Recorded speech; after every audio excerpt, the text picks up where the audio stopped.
Welcome once again to the View from the Bridge podcast. I'm Scott Trotter, out in the United States, following Chelsea tour across plenty of those states for their 5 games this summer. Now in Atlanta and preparing to attend the game at what is said to be a very impressive Mercedes-Benz Arena tomorrow night against Newcastle United. Still learn about lots of differences in the US. Strawberry milkshake last night from McDonald's. You get squirty cream on top. So still adjusting to the differences in culture of the United States of America, but still adjusting to a new Chelsea team as well. I don't think we've spoken since Brighton, so maybe we should reflect on that a little bit first. I'm sure you've had plenty of time to digest the results, watch the match live or watch the highlights, and maybe even begin to find some new heroes. First half, we'll start with Chelsea, of course, won the game 4-3.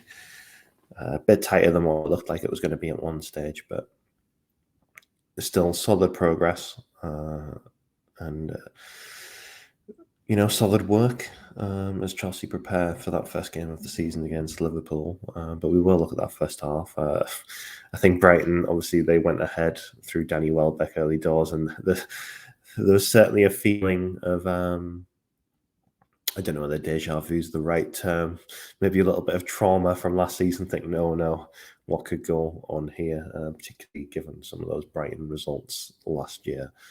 But it was fine. We saw another goal from Christopher Nkunku. He was more involved, I would say, in that number 9 position, but finished really creative, really adept, really promising. Just nice to see such a talented player in and around the box, really. Levi Colwill, of course, started the game. How can we not mention that against Brighton? It didn't sound like he was going to start the game. From what Pochettino said in the press conference beforehand, it didn't feel like we were going to get to see the likes of Enzo Fernandez, Noni Madueke, Mikhailo Mudryk. Obviously, some of those guys did make it onto the pitch in the end, but particularly Levi Colwill, he played a significant portion of the game. Pochettino said he doesn't need to send a message to Brighton, but regardless, it felt like a message. You can't have a player play such a significant role, having not played the game before, and it not feel like that. And he played well. He was central to Chelsea's build-up player, that was for sure. Really added a different dimension there. And we will obviously touch on the second half, but he did give the way that apparently that looked a tired challenge. Well, it was a little bit poor, but certainly overwhelmingly positive to see Levi Colwill involved. Brighton still do want him. They have signed another centre-half, Eagle. But that is not kind of dispelled their hopes of signing Colwill. Roberto De Zerbi said ahead of that game that he would like to see Moises Caicedo and Colwill in a Brighton side sometime soon. So yeah, that's where we start off from there.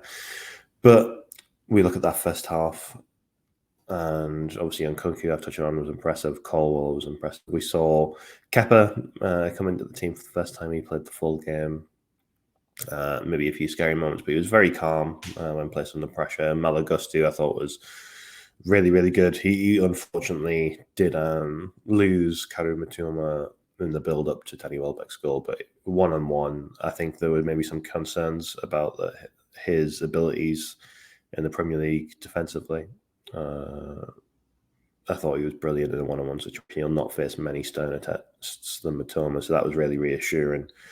With Reece James still on his way back, hopefully he is fit enough to play for some time in Atlanta. We saw Thiago Silva return, of course, very much as you expect. He never lets Chelsea down. Ben Chilwell, very good. He had a slightly different role than he did against Wrexham. He played higher and wider, tasked less with going to the centre of the pitch. Ian Matson took on that role. Andre Santos, again, good in midfield. Conor Gallagher, quiet half, obviously not majorly his role at the base of midfield, but that is what he studied his task to. Chukwuemeka, much improved, got on the ball a lot more. That was really reassuring. Still struggling in truth. So hopefully he can pick things up. And obviously we mentioned Nkunku and Matson was very promising again. Second period, Chelsea seemed to kick into action even more so. Nicholas Jackson fields, and it was the Nicholas Jackson show. You can't say anything else. He got 2 assists and scored a goal of his own, and he was fantastic, to be honest. Gives a lot of promise for the team going forward. I think it would be really exciting to see him and Nkunku in the same 11, something Pochettino does say he hopes to look at some point, but just the current situation of the players available and managing the fitness of the full squad, he can't really offer that just at the moment, and that's completely understandable at this stage, I think. So it'd be interesting whether we can see that before the end of the preseason or whether we've got to wait until everybody's levels right at the top. Maybe that is going to be closer to the Dortmund game, maybe even beyond, before we see something like that. But yeah, I just can't say enough about how impressed Nicholas Jackson was. He's probably my main takeaway from the first game. But yeah, it was very, very good once again. Conor Gallagher got a goal in the second half as well. And yeah, it was a good out, and obviously the late goals would have been disappointing for Chelsea. We can't help but talk about Mikhail Mudrik's finish. Really nice interchange with Jackson, and what a strike! He looked full of confidence. There was no last season we saw Mudrik. Most of the time he had a shot. It was weak. It was too thoughtful, too planned out. He almost had too much time. This was done purely on instinct. Little touches between him and Jackson, and a brilliant, brilliant finish. It was maybe a hint of what we can expect to see from him moving forwards. That would be really, really promising for Mauricio Pochettino. And he spoke to him in the mix zone following the game. He was a man of few words. He doesn't seem too bothered by other people's opinions. He sees his time at Chelsea so far as a learning experience. He's learned patience, but he also is very happy to play with the new team and very happy to play under Mauricio Pochettino. We do have a story on the site from that, so please go check it out if you are interested. But Mudryk, that finish, and it's frightening how quick he is. Every time he runs, it's hard not to turn to the person next to you and go, wow, he is rapid. I think there was one instance in the game where he kicked the ball through and ran onto his own through pass. I think, as he said, is on Instagram, his hamstrings are certainly warm now. So yeah, it'd be really interesting to see whether he can maybe start against Newcastle. He obviously, if he starts on the left side, could be up against somebody like Kieran Trippier, so that'll be a really interesting battle. Yeah, and I guess Mudryk and Jackson probably the main two takeaways from that game. And Gallagher, obviously, 2 goals in 2 games as well. So Chelsea are finding that 9 goals in 2 games, something that probably would have taken about 3 months last season to get through. Obviously, the red card did impact the game. I should probably highlight that. Van Heck from Brighton absolutely wiped out Casadei. Brutal challenge for a friendly. He picked up a second yellow card for that, having went through Nkunku earlier in the game as well. It was nice to see Nkunku in that instance really stick up for Casadei as well. Promising moments in terms of building leaders, building the team together, and letting these guys bond. And yeah, really, really sold out. And Pochettino, like I said, was very happy after the match. Obviously, not happy to concede 3 goals, but these things are going to happen at this stage of pre-season. But what was notable, they were starting to see the patterns that Pochettino wants to implement in the team. We're seeing progress in the style of play. And that is what pre-season is about. So that is really reassuring. Hopefully they can continue to progress in that manner against Newcastle. Of course, the transfer wagon does not sleep. It does not stop in its tracks. It keeps on going, and obviously that game we've already known on Colwill. I guess that's as it was, and in many ways Moises Caicedo's situation is as it was as well. Deserby got a little bit irked that so many questions were asked about Colwill in the build-up to the game. He not asked about Colwill, asked about Caicedo. He then said that we must ask more questions about Colwill. before saying he didn't know the answer to the question that was then asked. But Caicedo wasn't involved in the game. Negotiations, as we hear at the moment, still not seeing too much progress.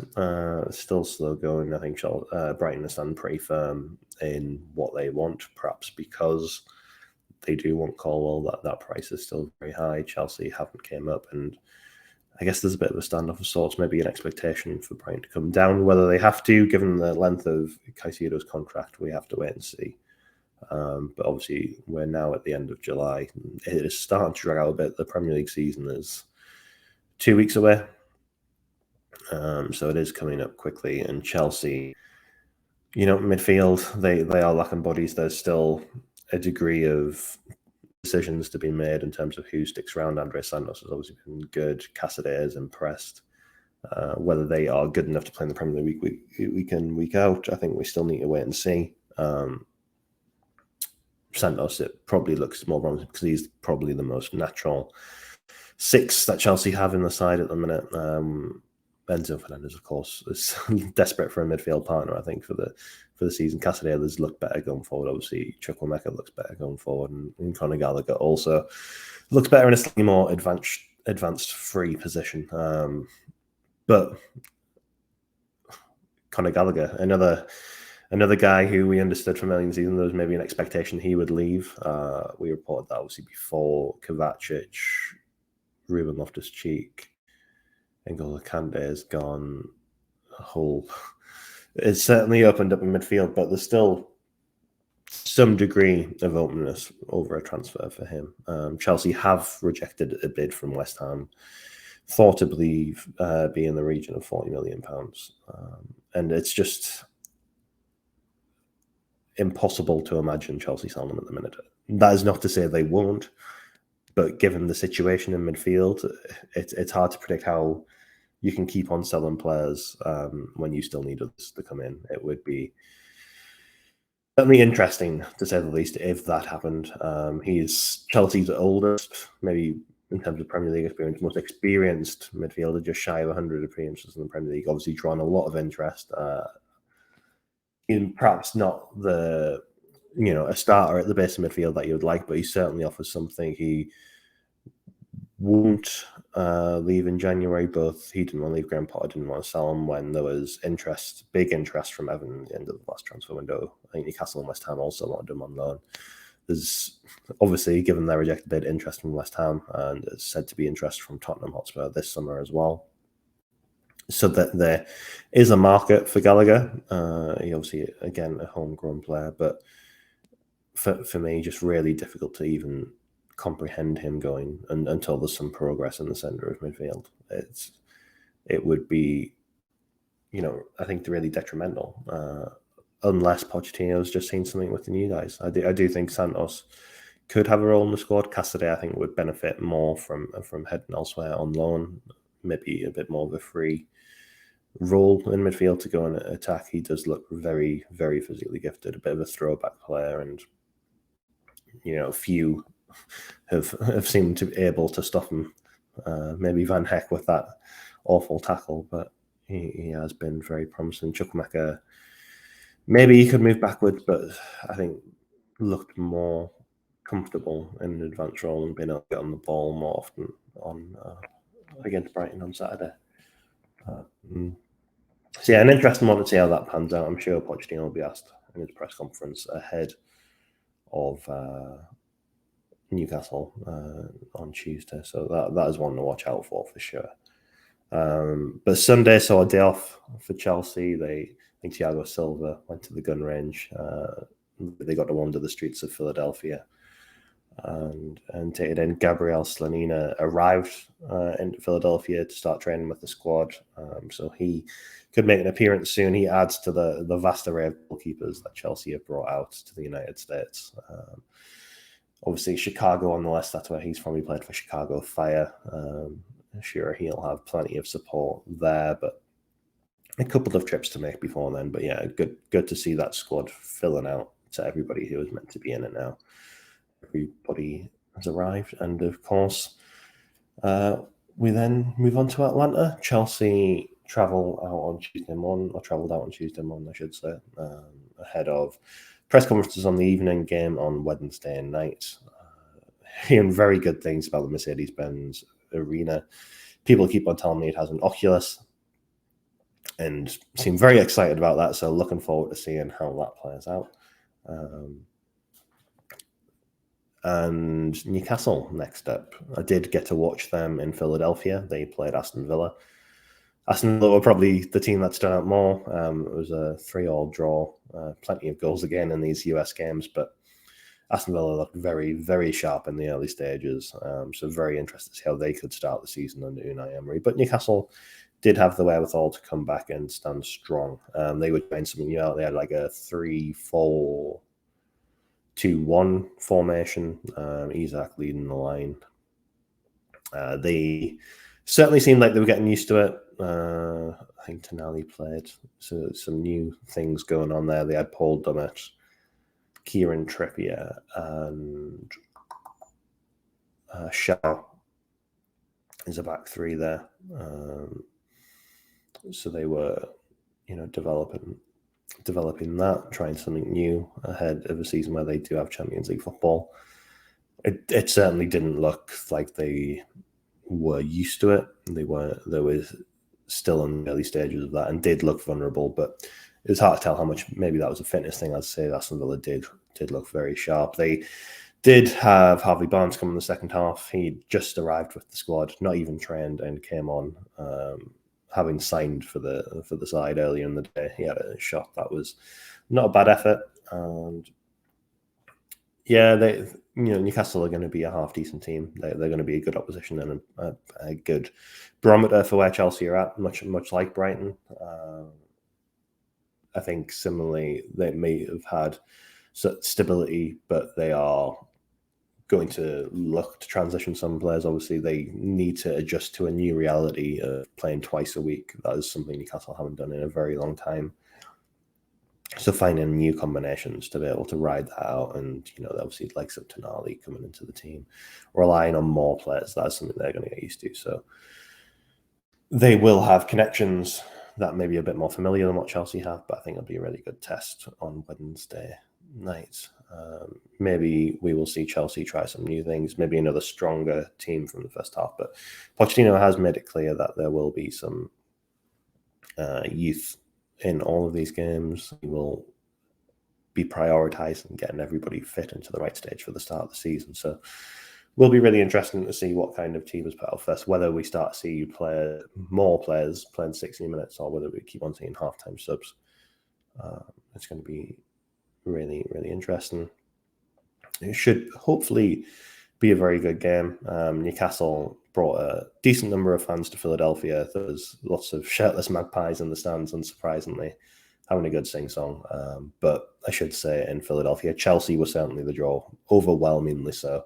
The stadium was much quieter on the Sunday after Chelsea's game for those Brentford versus Fulham and Newcastle versus Aston Villa games. In comparison to North Carolina, where support was maybe a bit more evenly distributed with the whole Wrexham story, Chelsea dominant inside the stadium on Saturday night, and the attendance was nowhere near as full. So it'll be interesting to see how that comes in Atlanta. Maybe a few more Newcastle supporters, given Miguel Almiron's connection to Atlanta United. Maybe that could pan out on that front. But yeah, it's going to be really exciting to see what comes next. We have press conferences. Pochettino will speak again this evening, so that we'll find out more about what to expect from Chelsea then. And another game, really exciting. Obviously, stick with us. We will have a deeper dive when I speak to Bobby Vincent on the View from the Bridge podcast sometime this week, so keep a listen out for that. But for now, I'll keep on exploring the US, keep on learning more about Chelsea, and hopefully you'll keep listening. So really do appreciate the support of everybody listening. Really appreciate you listening. So make sure you subscribe, maybe leave a rating. Prefer only leaving a rating if it's a good one, but do what you need to do. But yeah, stick around. Football.London. Lots of quotes. We've got the Mudrick quotes. We have some quotes from Diego Moreira that are on site now. He could be involved with the first team. That's his plans anyway. 18 years old, arrived from Benfica on a free transfer. Didn't feature against Brighton, I don't think, but did look promising at times. Probably heard his name shouted by Mauricio Pochettino more than most in that game. But yeah, some good quotes. Really ambitious, and he had a lot of love for some Chelsea legends too. So do seek them out. And there'll be much more in the coming days and for the remainder of the tour. So once again, thanks for listening. Check out Football.London. And yeah, until next time.